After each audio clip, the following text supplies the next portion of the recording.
Hey everyone, Cindy here, and with 2023 in full swing, figured it would be a good time to walk through my 2022 planner.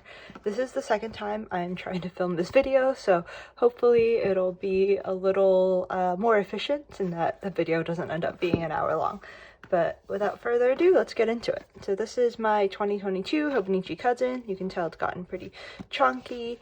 I have stickers on the front and back cover that I added as the year went on.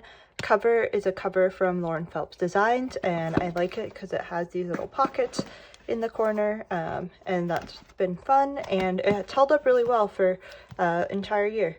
The one con or note I will make is that the planner cover is a little bit taller than the top of the planner, so if you're trying to squeeze it into then like a Moterm or something, it will have trouble fitting. I have tabs for the year here. This first set is by the Style Planner. They're kind of just paper stickers, paper sticker, nothing too fancy. And then the Coffee Monsters Co. that has a little bit of a more durable sticker there. So let's get into it. First, I have this sheet of vellum folded in half. I just keep some sticky notes here so that they're handy. Decorated with some favorite washi tapes, and this is the year at a glance. So I use this to keep track of like when we're traveling, when we're hosting guests, time off, school breaks, things like that.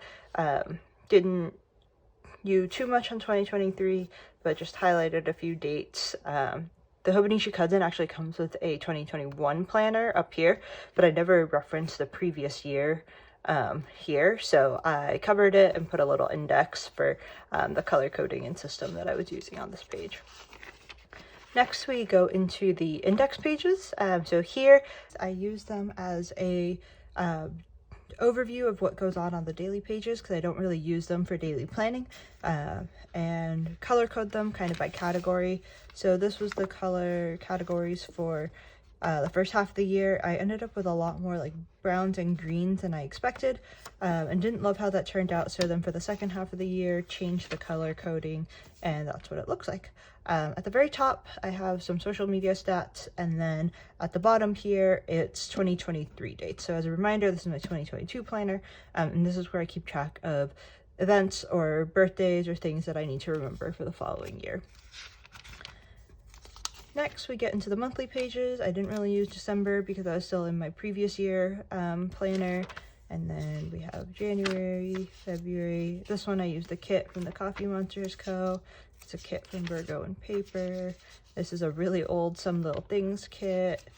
Happy Daria. Yeah. So I do a lot of my like actual planning in my monthly pages. This is where I make sure that I'm not double booked for anything, that I know what's going on. And so these are very functional pages for me. And when I go in to plan the week, I actually will check back my monthly calendar, see if there's anything planned, and make sure I put that in the week. For the Hobonichi cousin, they give you 3 months of the following year. So this is January 2023. So I have some sticky notes and random things on there, but definitely not heavily used here. So next we'll get into the weekly pages. The transition week is always weird for me. I have all my 2021 stuff in my previous planner, so I just covered all of that with tape. This is when the year officially starts, so it's 0. And yeah, so kind of did a little more of a memory keeping spread and then went into it. I definitely use a lot of sticker kits this year, but I also have some like stamp only weeks or like stamp heavy weeks. So this one, for example, is a good stamping week. I think I did this one as a stamp week because the planner was new and so the pages weren't as bumpy, because if you stamp a lot, that definitely can become a challenge when the page is really bumpy. But yeah, we'll just kind of flip through, and I'll stop when there's something interesting. So this, for example, is a kit using a full box kit. That's the standard 1.5 inch wide columns, and the Hobonichi cousin columns are 1.3 inches wide, but you can still fit these kind of stickers in this planner. So for example, it overflows a little bit here, or up at the top for the date headers, I trimmed those so that they would fit. But you can actually fit the whole box without overflowing into the next day if you use the columns on the edge. So the sidebar, Wednesday, Thursday, and Sunday. If I just slid this over slightly, there is enough space with the margin on the side of the page so that sticker will stay all the way. And I'll try to call that out when I see that later on. But if you wanted to see what like a 1.5 inch kit looks like, this is the full box sticker without any trimming right there. So, yeah.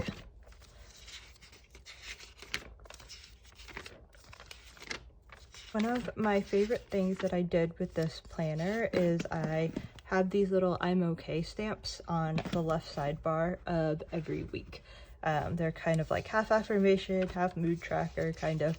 And yeah, this is one of my favorite spreads. It's a mostly stamp only week. There's a little bit of washi up top, but I use these I'm okay stamps throughout, and I really enjoy these little boxes that I drew.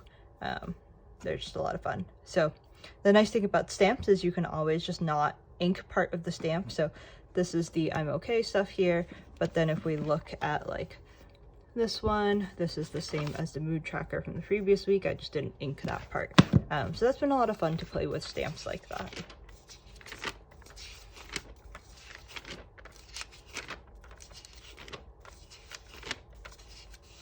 This is another 1.5 inch wide sticker.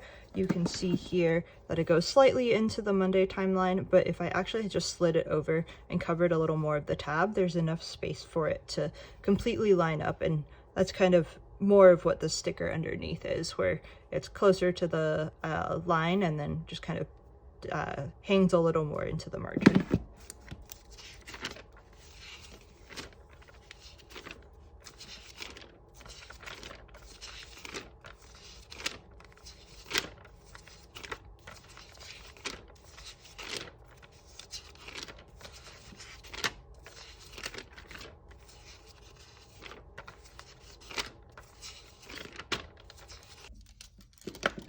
One thing I forgot to mention when I was going through the weekly pages is that near the end of the around August, I brought back color coding. So these are the pens that I use for that. It's the Uniball one. This is the like special F body, but it's just a black pen. This one's the blue back, and this one's the Bordeaux black. But these basically help me keep my brain straight for the second half of the year. So I used red-ish for all my work-related stuff, this blue one for all my school-related stuff, and this black one for kind of everything else. So yeah, these are my favorite pens to use in the Hobonichi Cousin because they dry pretty quickly, quicker than any other gel pen that I've used. And yeah, they don't highlight great, so like if you want to highlight, I would recommend trying to put the highlighter down first and then writing over it, which I know is kind of silly, but I haven't found a good gel pen that you can write and then highlight over, at least with mild liners in this planner. But yeah, forgot to mention about these pens and how they kept me organized and clear-headed throughout the year, so I wanted to give them a quick little shout out.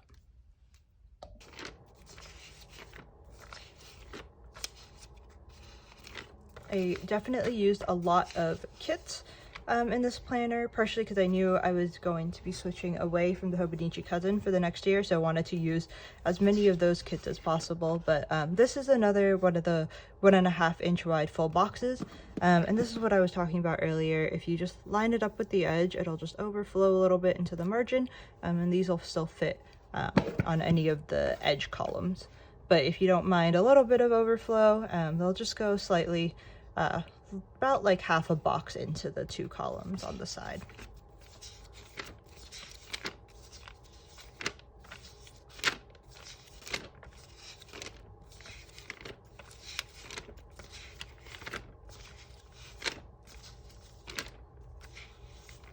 And yeah, those are my weekly pages. I do have this tab that just fell off. This is a float tab that I created when I was using this planner in 2021. So it's really easy to just move them around as the week changes, and I have one on my daily pages too that we'll get into. I have an order tracker here, and some of the pages that have like kind of permanent things I want to reference, I did make these little washi tabs to make it easy to find those pages. I'm getting into the daily pages. So I'm not a huge daily page user. You'll see I actually tried out for I think like 3 months in this planner. But most of the time I just kind of use it as note paper, and then I have the index to keep track of like what went on the page. So some of this stuff is just really random tasks, or you know, I got acrylograph pens, so I was swatching them, trying them out, seeing if they would seep over to the other side of the page. Here I have my nail polish tracker for the year, so it has the colors and how long they were on. And as I said, there's another little tab to make this page easier to find. I have some version of this in my planner for next year as well. I then try to have a weekly to-do place where I'm keeping track of stuff, because there's just not enough space for me in the sidebars here to track all of the stuff that I'm trying to keep to remember. And so I usually have a weekly to-do page that matches the theme of that week's daily. So for example, weekly. So this is week 2. This is the week 2 to do. I use like the same kit and just keep it a little visually cohesive. I have some like swatch pages when the items come in. And I have some blank pages, and that's totally fine with me. I did mark in my index some of the pages that are completely blank in case I wanted to go back and like needed space for things. But yeah, I'm okay with having some blank pages at the end of the year.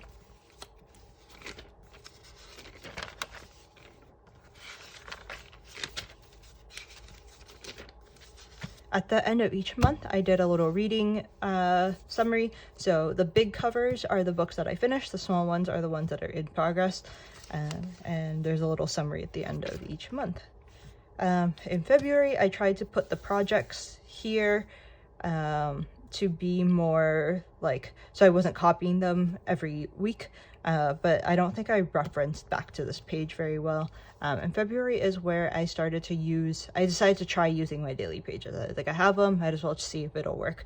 So kind of have running to-dos on this left bar, but then the right side of the page is still kind of just blank space. So it's not necessarily correlated with that day. So like these were the to-dos for February 2nd, but this probably has nothing to do with February 2nd exactly. And that just kind of keeps going. I did use Sundays as my weekly overview, and then I would just combine my weekend to-dos on Saturday. I have like another swatch page, and so like for example, here's the Saturday, there's the weekend to-dos. Use the Sunday page to highlight and overview the next week. So yeah.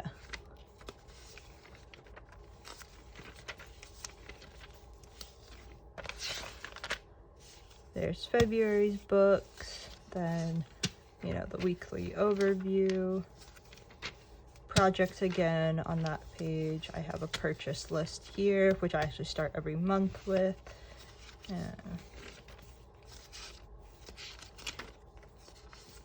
I got some order in from Deer Forest in Taiwan. Got some washi from my friend. And so I actually don't have any, I don't think I have too many blank pages in these months, because at the very least there's a little bit of a to-do on this part, even if the right side of the page is mostly blank still. So there's that. This is kind of silly. I was trying to figure out where the exact middle of the planner is. So I calculated all of the pages, and this is a 544 page planner, which is pretty intense and explains why this video might be a little long. But I added up all the pages and found the middle, which is actually the intro page into May, is the exact like middle of the book. Oh. There's the end of March. There's the March books. And then I tried to do a habit tracker here clearly that I never finished. April purchases, and then still doing the to-do list on the side, and then kind of more notes to the right.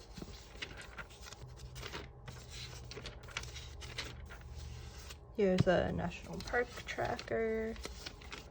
I also had a lot of pages where I kept track of like what stickers I wanted to print.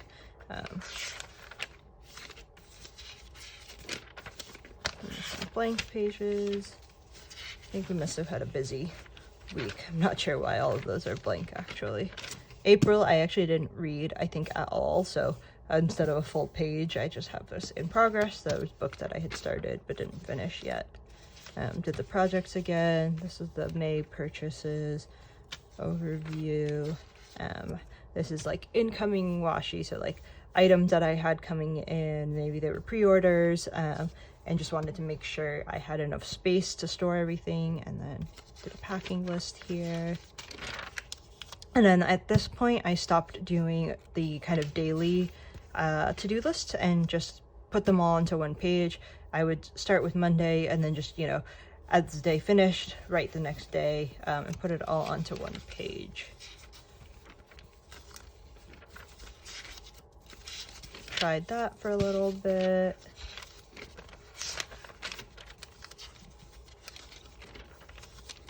And then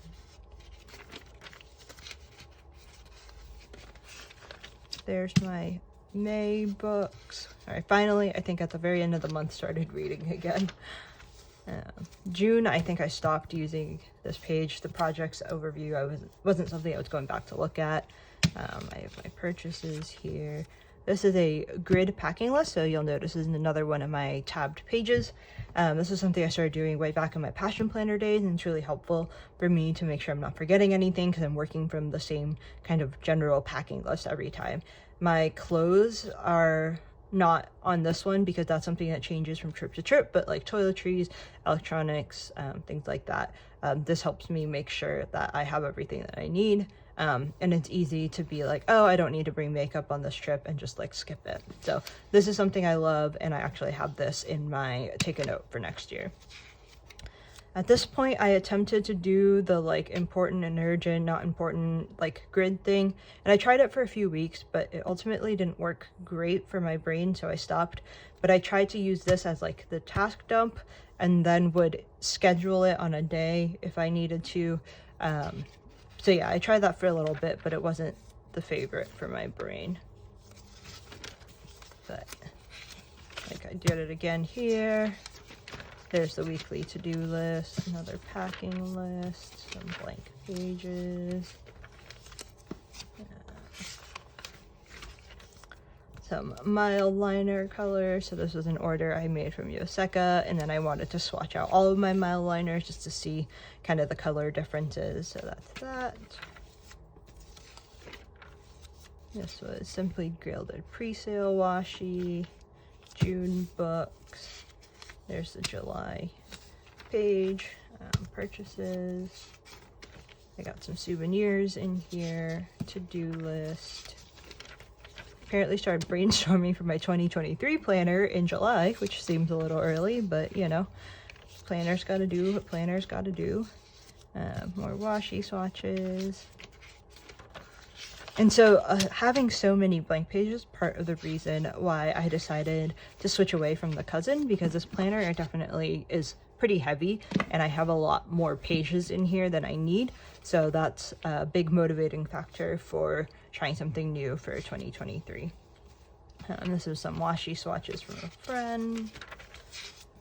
There's a weekly to-do list, really random notes, national park stamp, all sorts of things. There's the July books in progress. I started reading audiobooks in July, which was a lot of fun, but if you see any of the book summaries as squares, those are audiobooks. So there's the August. I clearly didn't use this page at all. Purchases. I was doing some brainstorming here. There's a to-do list. Packing list. Some little like souvenirs from the trip. National park stamps, one of my favorite things to collect. Yeah.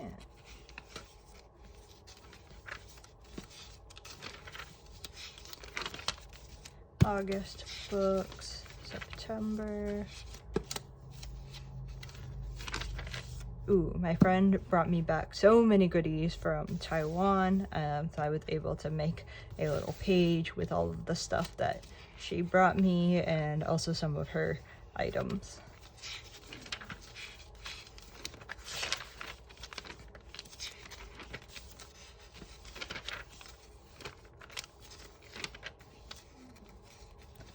washi.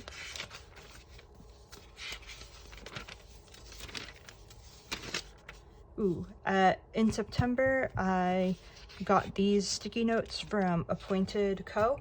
And use these for my school tasks. So instead of needing to pull out this whole planner in the middle of class, which would probably be distracting for me as well, I just had these sticky notes that I kept in my notes and was able to make any notes of stuff I needed to do for class in there. And then at the end of the week, I would throw them in here just to keep them. But September books.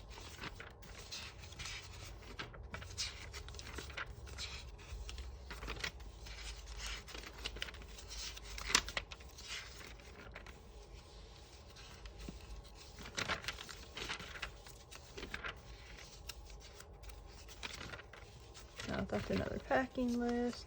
This, oh, my take a note came this day, and then this is a page I did at Yoseka because they have a little sample table for you to try out different items, and it's always a blast. And then they have a ton of fountain pens in the middle that you can try out. So this page was all done while I was at Yoseka. I tried then, once I put the page in, highlighted and broke down the tasks for the coming week. October books. November here, I think I tried to track podcast episodes that I was trying to listen to. There's the purchase list. And just a bunch of items. Blank pages. Some washi. List, a little mail hold list. I could make sure I paid attention to what I was supposed to get when I got home. November books. December page has a bunch of sticky notes on it. Purchases. That's another swatch page. But yeah, that's kind of pretty much the rest of the daily pages. Nothing too different there. You'll notice that I have another one of these today pages, like the tabs similar to the this week one that I have. And yeah, we're coming to the end of the planner. There's my December books, and then the back pages. So back pages have some trackers and random things. I did stop updating a lot of them throughout the year. So like I definitely had bubble tea after October 29th. I just stopped tracking it. I tried to do kind of like movies and longer form things, so like stand-up specials on Netflix on this page, TV shows, like things with seasons on this page. This was a wish list that I started at the beginning of the year, and then I don't think I did a great job updating. Hair washing tracker similarly stopped mid-October. I don't think I used this. This is a cleaning tracker the rest of the year. But if anybody else is trying to figure out something to do with this page, these little, the Coffee Monsters Co. Build a House stickers for the different rooms fit pretty perfectly in these boxes. So that's just an idea if you're looking for something to do with this page. Board game tracker that I was also neglected. Tried to do digital board games here and physical ones here, but yeah, that didn't turn out so well. Book tracker, I also stopped updating, but I never expected that I would read over 50 books in 1 year. That's extremely unusual for me. I think usually I hover around like 30-ish. So when I was getting close to the end and I realized I was going to read more than 50 books this year, I kind of stopped updating things. I have some TBR sticky notes here. I did do the swatch page at the very beginning of the year where I had like highlighters, my Tombow markers, inks, and various things, but I referenced this less than I thought I would. And I think part of it is like there's not a lot of space for me to add things. So like as I picked up more stamp colors, I guess I could have like put stuff here, but I never came back to update this page, so it wasn't the most useful for me. It was a little nice sometimes to be like, oh, this color corresponds with that one and whatever. But this is a printable from Passion Planner that I put on sticker paper and put on this. It's a little overview of like laundry, charging things when I'm using up my contact solution, all sorts of random things like that. This is a little bit of like a health, sleep, exercise tracker. I have addresses stored in here for Happy Mail, and that is the end. I do have this little sheet of vellum here with a sheet of like the sticker backing, so I could store some stickers on here, but I use this a lot in previous years and less so this past year, so I kind of haven't used it again and didn't add this to my 2023 planners. Some stickers, and that is it.